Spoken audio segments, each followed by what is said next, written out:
Hello everyone, আজকে তোমাদের সাথে একটা ছোট্ট ব্লগ নিয়ে চলে এসেছি, মিনি ব্লগ। এটা হচ্ছে আমার মায়ের জন্মদিনের একটা ব্লগ। 20 জুন ছিল আমার মায়ের জন্মদিন। আর জন্মদিনের দিন, মায়ের জন্মদিন বলে কথা, তো সেটা কি সেলিব্রেট করব না, সেটা কি হয়? একটু হলেও, ছোট্ট করে হলেও একটু সেলিব্রেট করে নিয়েছিলাম।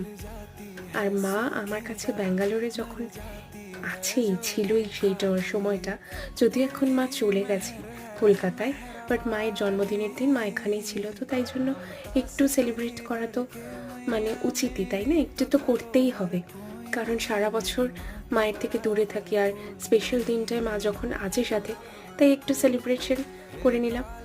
তাই জন্য একটু ছোট্ট করে কেক কাটা হলো, আর মায়ের জন্য এখানে আমি একটু গার্লিক নান আর চিকেন আর একটু বান বানিয়েছিলাম। এই করে আমাদের বার্থডেটা কেটে গেল। Thank you.